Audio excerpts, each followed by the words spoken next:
Let's welcome Camber Carpenter. Hello, hi. Yeah, my name is Camber. It's like amber with a C in front of it, so it's different. Actually, Kara Ingebrecht said that that is not even a real name. For those of you who don't know who Kara Ingebrecht is, she was the leader of the hot girls in my elementary school. It's not even a real name, Camber. Yeah, Kara. It feels a little bit weird as a 28-year-old to refer to a 6th grader as being hot, but that's kind of how it was. Actually, the rise of the hot girls at Salem Elementary School exactly coincided with the rise of the Spice Girls. And so Kara assembled all the hot girls and gave them all Spice Girl names. But I was not invited to be a Spice Girl. I know. Even though I was the first person in my class to shave my legs. Thank you. It was a big deal. It was a big deal because I had literally nothing else going for me at this time. I was exactly the same height and weight as I am now when I was in 6th grade.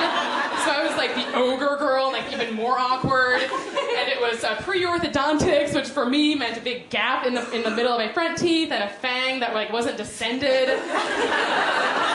So there were a lot of reasons why I was not a Spice Girl. But I did shave my legs, and I remember the glory, that feeling of like walking into class, 6th grade when I first shaved my legs, and I was the first one, and I was going to show off my shaved legs to the 6th grade Spice Girls. And the thing is, I didn't have any assistants in shaving my legs, and so they were covered with cuts and nicks just all over my big ogre girl legs. Some of them were still even like bleeding as I came into class that morning. But it was like probably the hottest day of my life.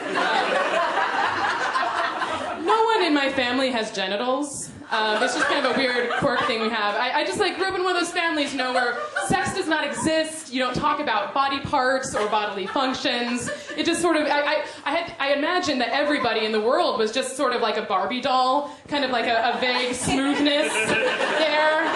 I never really bothered to look either. I literally did not know that I had a vagina until I was in college.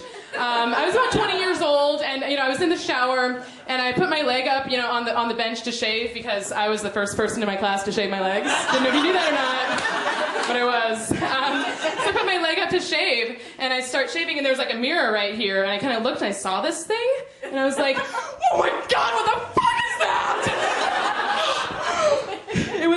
It was horrifying. So I Googled vaginas, images.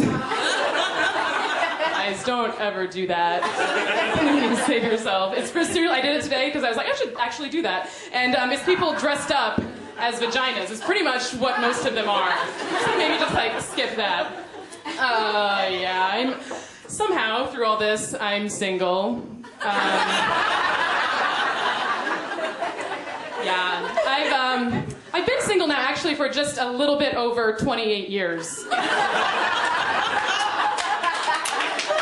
Yeah, I'm really, really good at it. What can I say? I did recently put up a profile on OkCupid, because that's where all the true love is, right? Yeah, I had a few responses. I don't know if I'd call it success, but I had a few responses. And I went on a date with this guy whose screen name was Made for You. The number 4 and the letter U. So I was like, this guy's classy, and he knows already that he's made for me. So I go on this date with this guy, and it's going fine. We're just like sitting having the regular first date boring talk. And I was like telling him a story or something. And in the middle of whatever I was saying, he just leans over and kisses me, like right on the lips, really hard, just like like I pretty much like had whiplash when he did this. And the thing was, it was totally not prompted, this kiss, and there was like nothing leading up to it. I was literally mid-sentence when he went in. So I was so taken aback by this that I just kept on saying whatever it was that I was talking about and did not address the kiss at all. And then it happened about 3 more times during the date. I just didn't know what to do. And this guy, he told me that he worked at a hospital. And I was like as a janitor or like in the gift shop? He was like, no, I'm a doctor. I'm like, okay. But apparently he didn't think that I was convinced that he was a doctor. So he proceeded to try and prove to me that he was a doctor, even though I really didn't ask for this. He wanted to find the veins in my arms where they might like draw blood. So he like asked me to see, the inside of my elbow, and he was like tapping, tap, trying to find a vein. He couldn't find one in this arm, so he went to the other side and started tapping on this one as well. So I was really turned on by all of that. And actually, that was the one and only date I had with him, unfortunately, for him. So sometimes, if you're walking around New York City, you might hear people swear. Sometimes you might hear profanity in the streets. The other day, if you're listening closely, the other day I saw these two guys in the subway, and they kind of like bumped into each other. And one guy said, "Fuck you," and the other guy said, "Fuck you." So that was really clever, I thought.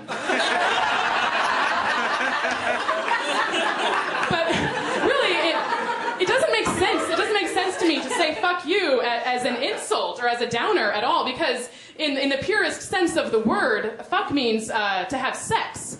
So really, if you're saying "fuck you," you're kind of saying "go have sex," which is usually a pretty good thing, right? I mean, generally, it's quite nice.